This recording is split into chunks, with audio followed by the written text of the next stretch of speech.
Right, so with a new update comes a new meta, and we're all going to be thinking, what the hell is it? So that's a question I've been asking myself too. Now, last time I thought it was this with the 1.010 update, and I mean this was a good deck for obviously for flanking, for air power, for helicopters and infantry. Very fantastic, great recon. Lacked a bit in the armor side of things and very much lacked in the support side of things, which I do obviously acknowledge. I'm not stupid. So, the meta is the most effective tactic available. Obviously, this was for flanking, something that I really enjoy doing, hence why I had it. I don't think it's the case anymore. I think this new deck that I've built is going to be the way forward. Now, I've called it horses because, well, there's a lot of cavalry in the Marines and the Striker Cavalry group, obviously. But yeah, this I think is going to be the way forward. You might have seen the battle that I played yesterday. It was basically using this deck. Now, it was my first time building a Marines striker group because I haven't really seen the need for it up until now, because obviously we've got the SeaRAM, and that's what it's all about, isn't it? With this new update, this is the newest toy to play with. And I like playing with new toys, and I like this toy especially. I like it a lot. It works really, really well.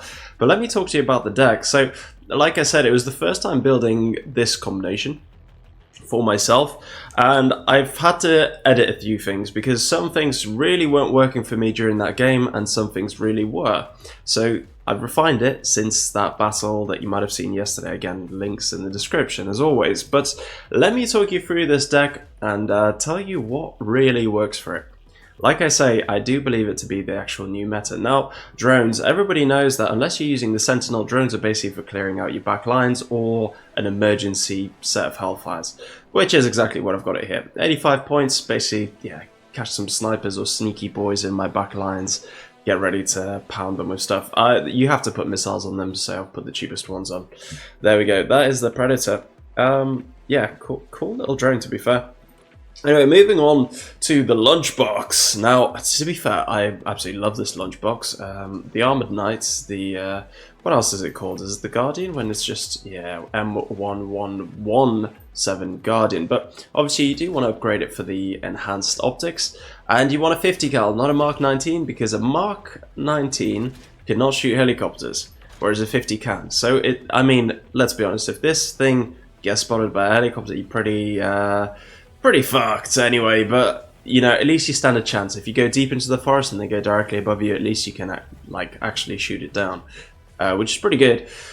But yeah, obviously 2400 optics, which makes this a very good vehicle, pretty fast, and it's got a laser designator, so yeah, it works well for that. I mean, similarly, I've obviously got snipers, but with 3 stealth, there's 2 of them. This is the cheapest sniper squad, and I really like it. It is a very good squad. You're never going to engage any enemies with these rifles here, but yeah, again, laser designation is the way forward, as is having a good sort of, battlefield picture, and the only way you're going to do that is with Recon.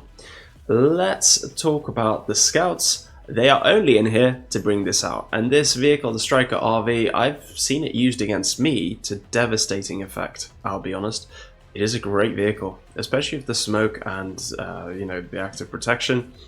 You can stand on the edge of tree lines, fire your javelin, retreat. The javelins have obviously been buffed to be fire and forget, so like actual fire and forget now, which means they work really well. So when you just go to the edge of a tree line, fire, retreat, this vehicle becomes way, way more effective. Now, I would have another one, apart from I can't afford it, so yeah, bit of a shame. Not specifically in here, but I'd have to bring out another scout squad, another Striker RV, so that would, it's 240 points.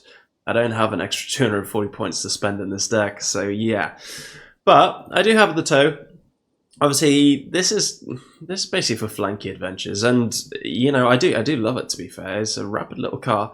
And if you send it around the back lines and you manage to pick off an AA or a bit of arty with the tow, you're going to trade really, really favorably there.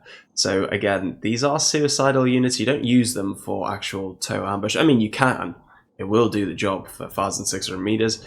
But again, you just send these on a YOLO suicide mission to try and do as much damage as they can in the back lines before eventually getting clapped anyway. So yeah, really cool vehicle. If you do need a speedy, rapid QRF, this guy works like a dream for that purpose. Which brings me nicely, I mean, to be fair, very quickly going over the Recon tab there. Usually I take a bit more time, but I think as people play the game more, they understand it a lot better. So yeah, there's not too much explanation that needs to be done on certain units. However, the Forcon, I would like to spend a bit more time on because I always, absolutely always, religiously, always used to run them in green ops. However, I have been enlightened by my friends, well, Discord friends, ooh, friend. But yeah, friends I've been enlightened by and they've convinced me to use the Black Ops setup. Obviously, the extra armor, I always value that. It's always great for recon squads to be more survivable because there's no difference in terms of laser designation or anything else like that. It's just a difference in weapons, and having 6 launchers as opposed to 4, I admit they're obviously really weak and terrible. They're just anti-infantry, but having 6 disposable launchers and 2 shotguns makes these guys really good for CQB. And I'm happy to use them that way because, firstly, apart from the engineers, which obviously are CQB very good too, it's just, yeah, it's just I do like to try them like this. I understand that obviously I've got combat engineers, only 20 points more, and they'll do a lot more damage. Absolutely, no question about it.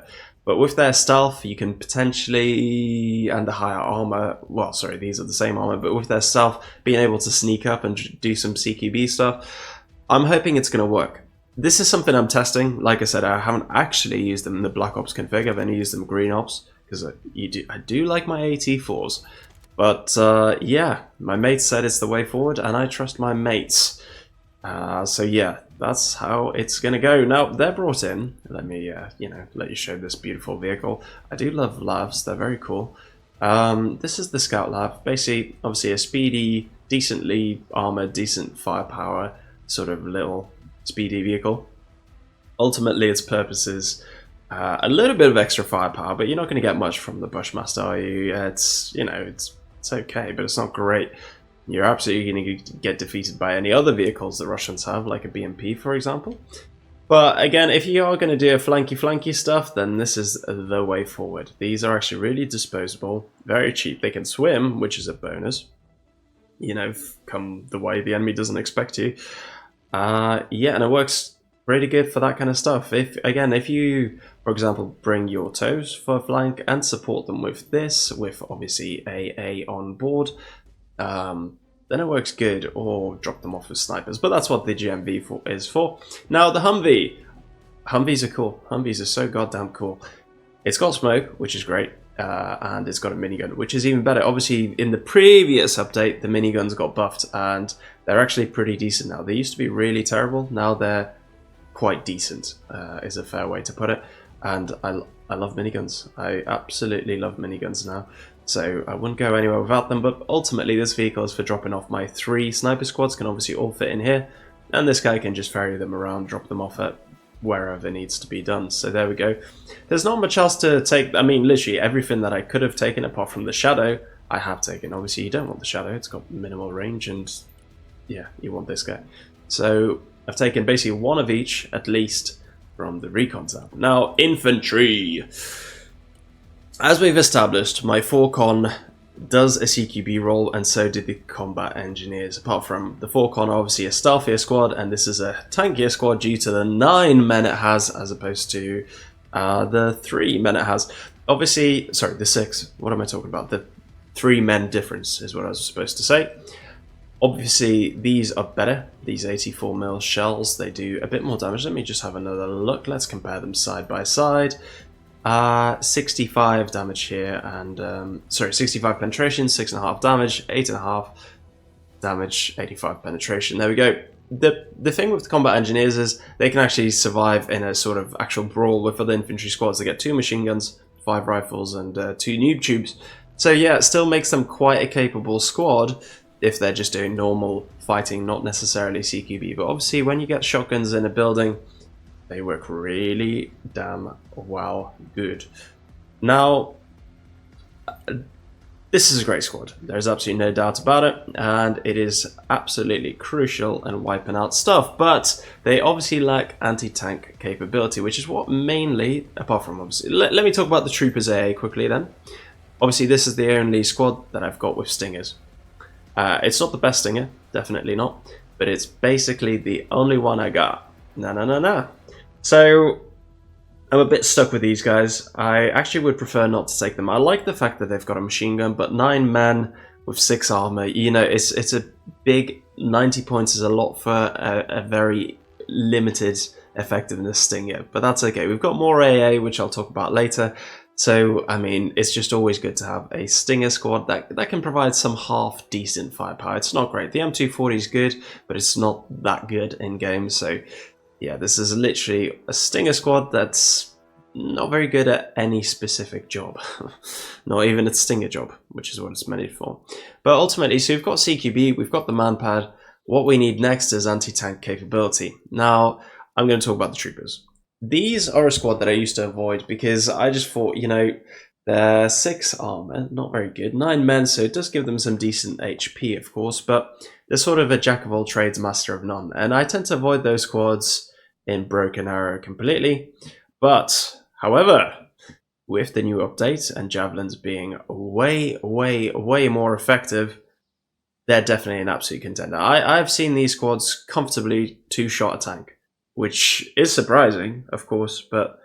you know, it's nice to see that they can do their job now. Before, they were a bit inconsistent, a bit easy to miss, and just a bit painful to use, but I think now, seriously, Javelins are great. As they should be. Javelins should be great. They are obviously super expensive in real life. I think the missile itself is like 1,000 quid a pop. Probably more these days, I don't know. But obviously, you've got the long-range capability, and you've got the short-range capability, as well as, again, just like the other squads, 2 machine guns and rifles, making it still a very decent squad for fighting.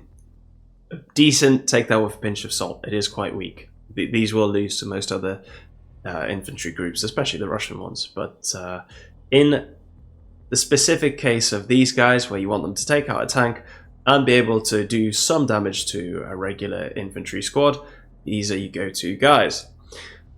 Again, the Javelin and the Bazooka on them makes them pretty good. However, if you want a tough squad that can stay in the fight, defeat a lot of infantry, and is tankier and beefier, and still has 6 bazookas, but which, by the way, is amazing, absolutely amazing, then the Marines are absolutely the guys for you. Now, these guys, well, where do we begin?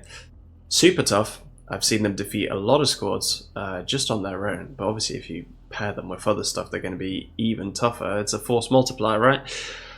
And ATE4s. So a lot of people overlook them because obviously on paper they're not too much effectiveness. But again, if you get them coupled, you know, with these guys who can shoot from one side, or these guys who can shoot from another side, and these guys from another side into a tank, the tank is not going to be surviving long. Obviously, you can't shoot AT4s at the front of a tank, it'll do basically no damage. But again, when you get a lot of these infantry guys all together, remember, infantry doesn't add to your point taxation, to your point income tax thing. So the more infantry you have, your income doesn't drop, which is really good, which is why you should have an abundance of infantry. Which is why I've got 6 squads here, and 5 of these. Like, I have a lot of infantry, not so much specialized infantry. Maybe I could try out a dragon. Do I? I can't afford it right now. A lot of people write good things about the dragons, but I just don't see it. I really don't. I really don't see it, unfortunately. And if I was to put them in, obviously it puts me 105 over budget, and there's not really much I'd like to cut. I could cut 1 Marine squad. Maybe I could do this. It feels silly. No, I can't do that. That's ridiculous. What do I do? I'm sort of a bit stuck here. I could cut another squad, but that really limits my options a bit. I mean, Troopers are definitely disposable. Is there something I can trim down here, I wonder? No. I could take out 1 Falcon squad, in all fairness. Yeah, in all fairness, I've got the combat engineers. There we go, sorry. Corrections on the fly. Okay, there we go. Are we happy now? Are people happier that I've got cat dragons in? Again, obviously you want the 50 cal for the continuous supporting fire.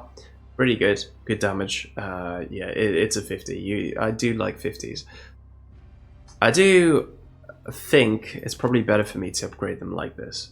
But I'm going to try it out. I'm just going to try it out. People say it's very good for point defense, even though I disagree because they're obviously very easy to smoke off. They're very slow. They don't actually ripple fire. And ultimately, APS and smoke defeats them. So that is a very slow missile. Super slow. So I'm not convinced, but whatever. I'll try it out. I'll try it out. Just for kicks. It is only one squad that I've lost, or well, two squads actually, but whatever. Anyway, the s'mores are great. That is a squad that is definitely worth keeping around. It's fantastic, isn't it? It just works a dream. You know what? I'll bring in Striker ESV to make up the points that I've just lost. Extra little transport there. S'mores are fantastic. Whatever people say, I know they're a weak squad. They're still firing 2 bazookas, and that's what you want them for. The initial volley of fire that they do with the HE shells against infantry is great. And again, if you flank them to a tank, it works really good. Now, they're brought in by the ACVs. Obviously, this is a beefier ACV, and this is a weaker one. Now, I don't have many of these fighting vehicles, and as a general rule, I prefer to use supply trucks as my troop transports, which is how it is in real life, by the way. Hardly any squads get brought up in fighting vehicles. Most of them are in lorries or trucks, semis, whatever Americans call it. And that's the way forward, because you can get a lot of squads in here. 3 9-man squads, that's huge. And you can bring in supply at the same time. This is definitely the way forward. So yeah, that's why I don't have so many fighting vehicles. If I do use these, it's obviously going to be to drop them off somewhere deep, i.e. put the engineers in. We obviously have this vehicle, but this one's with extra firepower. To drop the squads in nice and deep into fighty positions, or hopefully try to just completely drive through the center of the formation, or the center of the front line, and go into the back lines. Again, try and defeat as much as you can in the back lines by smoking out. If you do continuous smokes, you know, ripple your smokes, the first vehicle smokes, stops, the second vehicle goes a bit further, smokes, stops, the third vehicle goes further, stops, smokes, and then you keep them all going, you can actually get through quite a large area, especially if you smoke out with RT or whatever. You can actually make it quite deep into the enemy's lines, if you pardon the little innuendo there. So anyway, there's the infantry tab. Obviously, some changes on the fly. Why not? But it doesn't seem like that good because there's obviously arguably limited choice. Maybe not anymore with the cat dragons now. But it's enough. And there's a lot of squads there, and they will do the job. Trust me on that one. Now, the only other contender I'd like to talk about is obviously the Marine CQC. Actually, the Marine Raiders in general.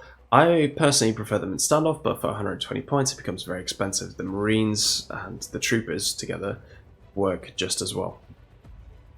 Also, it is a super tough squad, and if you are going to use them, probably CQB is your way forward. But again, 100 points, so you get these engineers.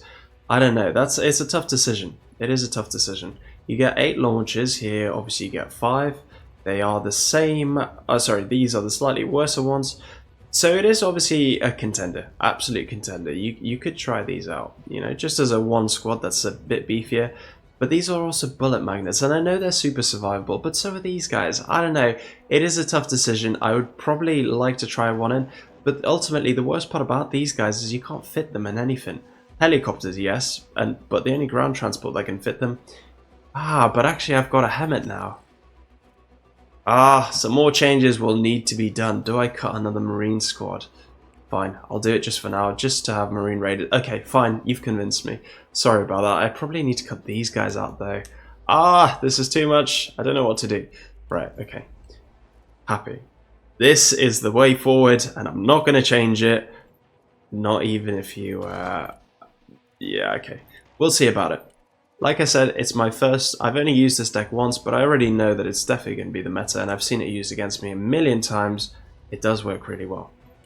Now, last time we had a big problem with the sort of not lack of armor, but not an abundance of armor either. And this time we've got a lot more. So we've got the HC, which is basically the front line, you know, anti-infantry. This is an anti-infantry tank because it's got 250 cals, 2 machine guns. It's a lot of firepower and obviously the tank shell. It can also dish a lot of damage to light vehicles. However, it cannot survive against heavy tanks on its own. No way, Jose. That's where your FEP comes in with its beefier cannon. What I've set it up as is that these are going to be on the front line with their ECM, dodging ATGMs, trying to take out as many infantry squads as possible, hence the upgrades. And these guys are going to be behind them, ready to take out a more serious threat. They've also got an HE shell, so they can afford to be back a bit further and firing at the infantry with the HE shell. So there we go, that's how I've got it set up. So Brawler is here, even though it does have obviously weaker armor, but not to worry. And the main beefy firepower. So you don't need to put extra side armor on him. You don't need to give him ECM or trophy because this guy is the one who's going to be suffering the most. Essentially, you get 5 tanks in this combination, and they do work quite well. But not only do you get those 5 tanks, you also get Bookers. And Bookers, I find Bookers are best in 3s. Bookers don't do well on their own, barely ever. But they also do a lot of damage to helicopters, which what makes them so appealing.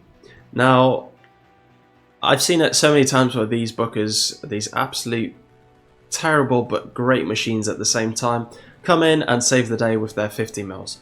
They do work. They're also, sorry, weird voice. They're also pretty decent at flanking. And again, if you get side shots into a tank, then these work an absolute dream. So yeah, on paper this is on its own a terrible vehicle, but when you use it in conjunction with other stuff, it does become a very appealing vehicle indeed. Now, I wish I could afford some ATGMs, maybe on the battleship or something like that, but I just don't have space, and then there's no way in hell I'm sacrificing these 3, and no way in hell am I sacrificing this beastie. So if you've seen my other videos, you know that I absolutely love these. They are just so great, and they do so much damage to infantry, which is the main reason for having them. They actually do a lot of damage to tanks as well if you get them inside, and they can one-shot most vehicles head-on. You know, most lightly armoured vehicles head-on. One shot. Brilliant. This is... it just works. It just works. You might not think it does because it's so weakly armoured, but it's got 2 smokes, so you can smoke off against ATGMs, etc. And you can keep it firing through the smoke with this beefy little noob tube that it has. 165mm chunky Mr. Girthy, Mr. Stubby. We'll call him Mr. Stubby because that is a stubby little cannon, but it's great. It is absolutely great. Great tank. The predecessor of the Abrams, this is. Obviously not this specific model. That's what that is. But yeah, the specific predecessor of the Abrams. So it's a nice continuity there in the American family of tanks. Now, yeah, there's a lot of firepower here. And there's more than enough. With the combination of everything else, there's more than enough for everything. Let's talk about support. Right, SeaRAM, obviously this is the newest toy, like I said at the start of the video. It's a very good toy. It works. It just works, and it works well. You do have to be careful because a Hellfire or a Russian ATGM will destroy it. Not in one shot necessarily, but yeah. If you are going to use this thing, guys, you have to put the armor on it.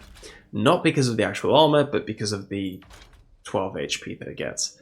It makes it more survivable, and it makes this vehicle from being a one-shot kill to a two-shot kill vehicle. So obviously giving you a good chance to take out some helicopters first. Now, unfortunately though, it only still fires 1 missile at a time, which is why you have to have lav ADs. You have to have these together. By the way, one on its own is really effective, really good, especially with radar on. But ultimately, a helicopter can just rush this thing and kill it. So you do need it with other stuff. Now, I recommend the lav AD, and I also recommend the lav AD with Hydras. This is something I've been trying out recently. Basically, before the update, I would obviously only have them as double stingers. But now that I've got a medium range AA and I just need this as a short range to trigger the flares and, you know, the ECM guaranteed miss kind of thing, now that I don't need this, this will provide a lot of firepower against vehicles, infantry, and it just becomes like a little Swiss Army knife. It's got a good cannon, it's got the stingers, and it's got the Hydras. It works really well. I used to use the Striker Shorad. Not double stingers with Hellfires, because obviously Hellfires can do a lot of damage to helicopters, if they hit, obviously. They can also do a lot of damage to vehicles, but I just don't see the need for it, and I can't fit it in, so I'm not going to have it. That's the long and short of it.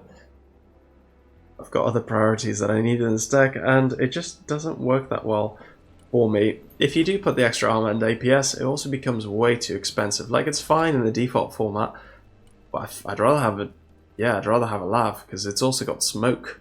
Smoke is important, so yeah. So this has been made a bit obsolete by the SeaRAM, I'd argue, and the lav does the other job of being a fighty, sort of aggressive bit of AA a bit better. So yeah, there's no need for this anymore. Yeah, and even though you have APS, you don't have smoke, which still is super useful in a survivability situation. Now, the supply is this big red truck, obviously very stealthy, very camouflaged, brings in a shit ton of supply. You only need one of these. But the Hemmets are great, so fantastic, so bloody fabulous, right? Great vehicle.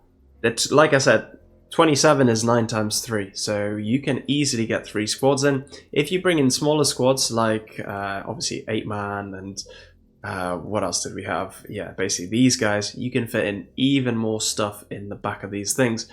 These things are great. They bring in a lot of stuff to the front line, and they're also rapid. 100 speed is very respectable. That can keep up with, you know, your lavs, your strikers, your ACVs. It is rapid, so yeah, really useful. Obviously 9,000 supply is more than enough, so if you want an expensive supply truck, you say, you know, this one gets destroyed and urgently needs supplies, this thing will do the job. Obviously more expensive, but hey, beggars can't be choosers. What you can also do, which I do a lot, is bring in this full of infantry and supply, drop the supply off with your AA or RT or HIMARS or whatever. Obviously I have got HIMARS in this deck, I'm not proud of it, but we'll talk about that in a sec. And then ferry these guys up to the front line. Works a dream, works super well. Fine, let's talk about HIMARS. I am reluctant to put these in this deck, but I realized playing the last game that I absolutely need at least one piece of RT. I need to be able to do the damage. Now, they're not in the cruise missile configuration because 6,000 meters, so 6 kilometers for a warhead, is still pretty decent. These rockets fire long range, and if the enemy neglects to move their RT or their AA, which a lot of lazy people do, then this becomes very useful. It's also useful for just annoying the enemy. If you have 0 RT, the enemy is in a much better... They just have so much more freedom. And that's important, like freedom for doing other micro tasks, freedom for just maneuvering as much as they like, say landing a helicopter, which you see landing, but you can't do much about it because you're out of range. Now you can punish them.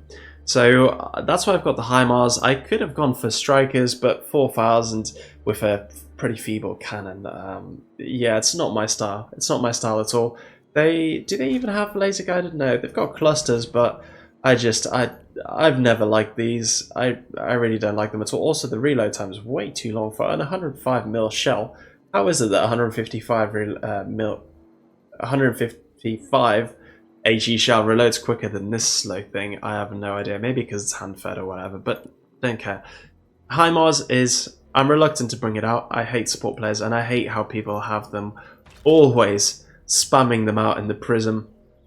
Yeah, not my cup of tea. But at least I'll use them as a little American Katyusha, which is why I've got them. Let me talk about the Patriots. I've got 2 Patriots here. This one's for dealing with the cruise missile spam, and this one's for shooting down aircraft. When you put them together, they work really well.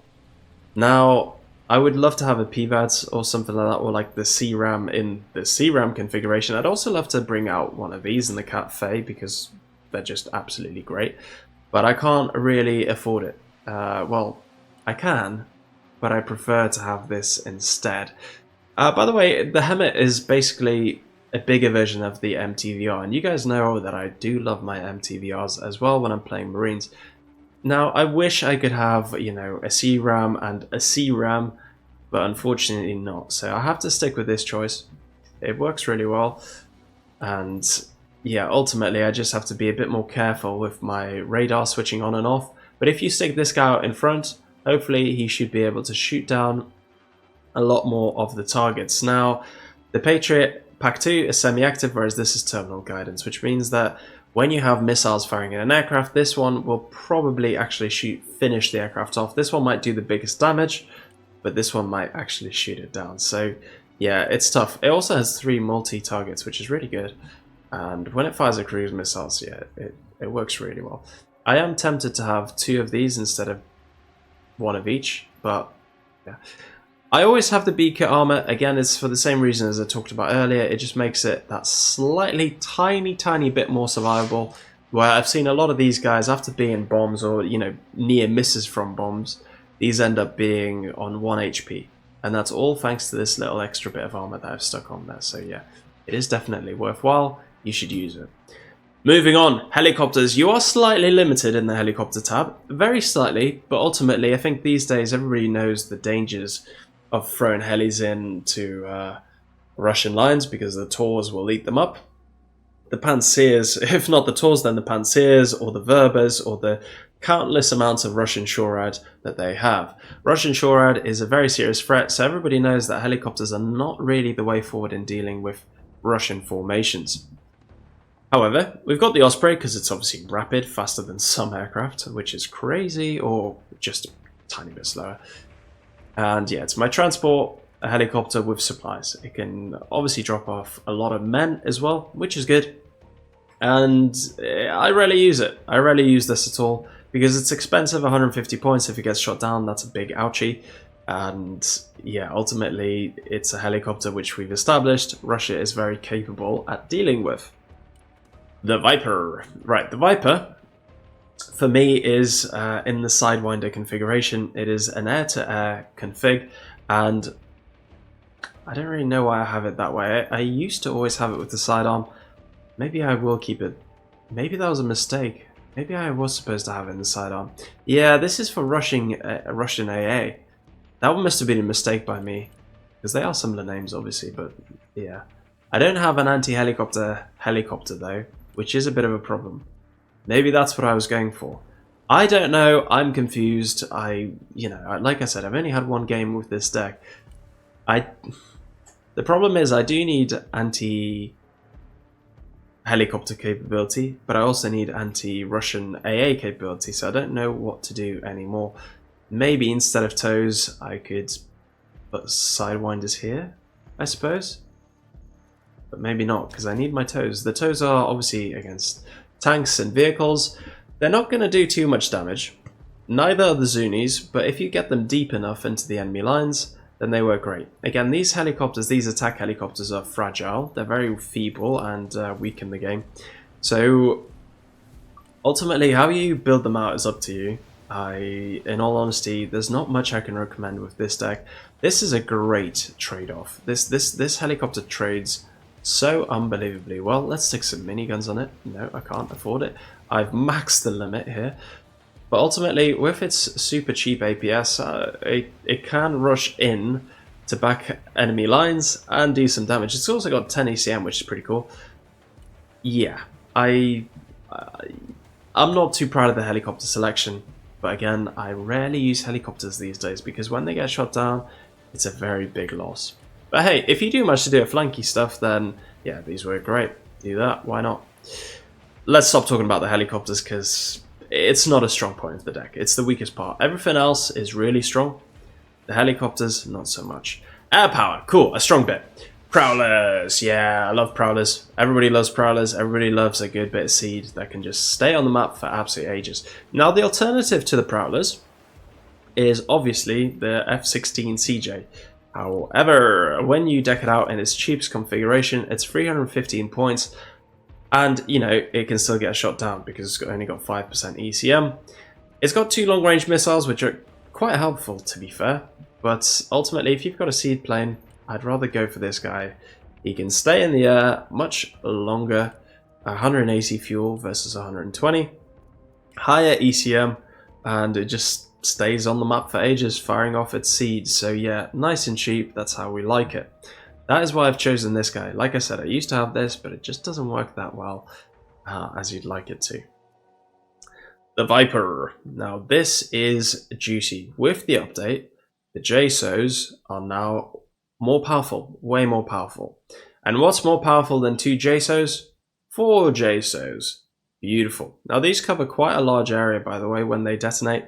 So if you're looking for something to take out enemy AA or RT, and you know it's a good player who's going to move his stuff, when you put 4 of those in a little square pattern, you actually cover a pretty large area.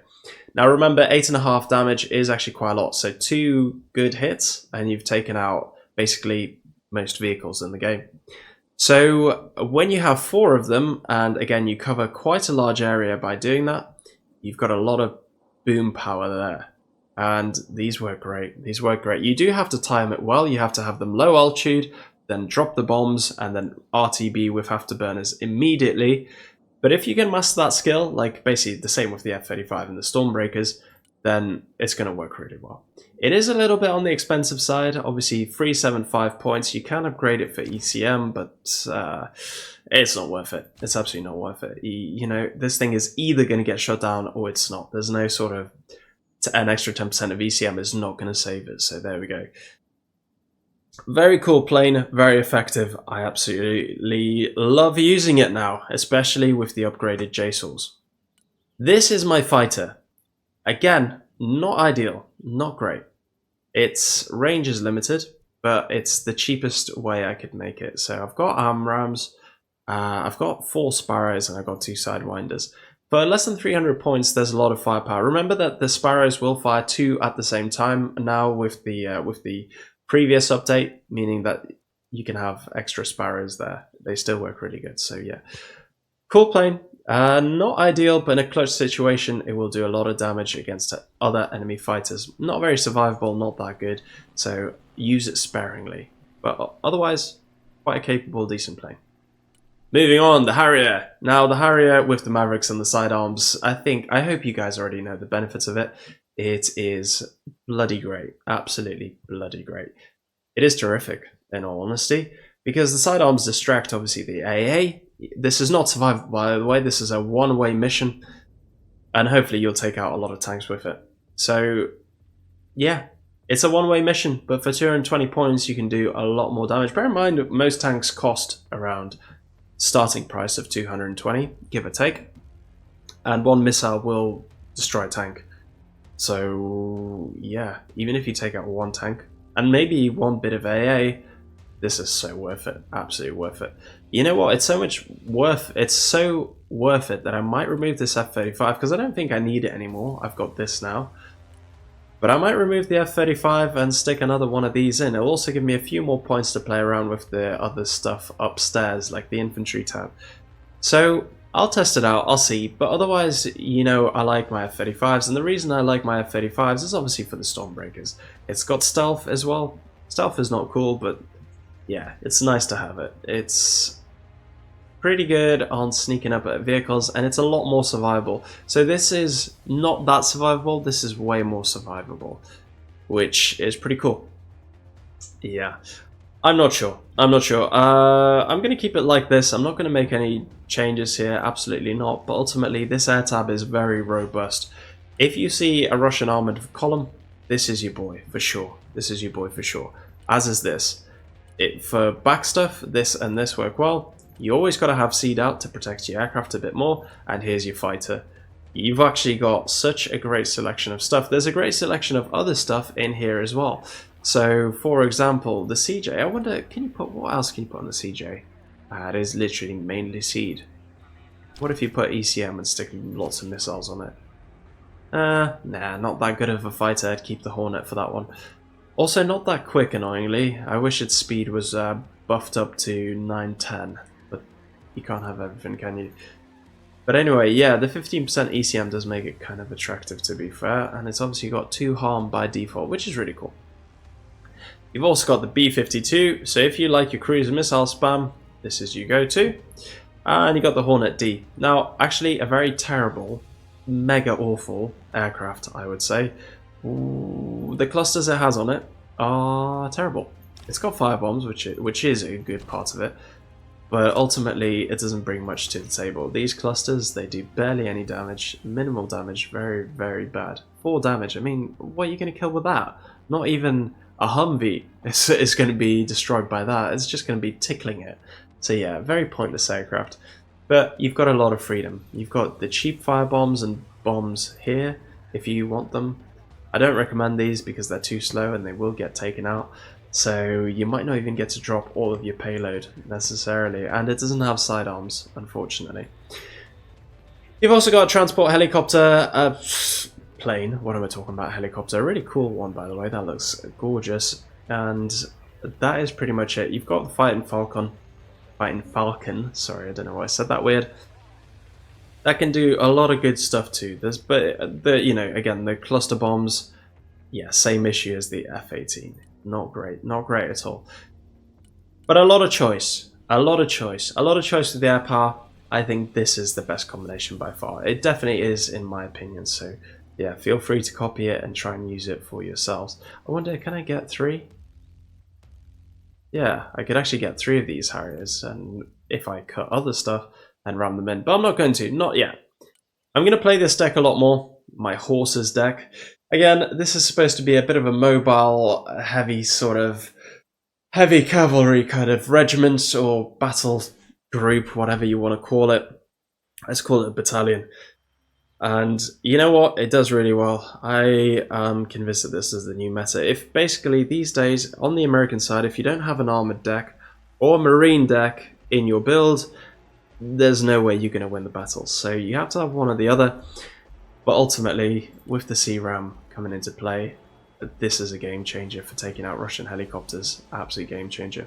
Of course, there is the SlamRAM, but this thing just works a lot better. So there we go. If you have any questions, or you think I should change anything in the deck, in this deck, or you've got suggestions on how to make it better, then please do let me know in the comments below. I do enjoy reading your comments, unless they're hate, because that hurts my feelings. Just kidding, I don't really care about hate. Anyway, that's the deck. It is very capable, trust me, and I believe it's the new meta. Thanks for watching, hope to see you next time, bye bye.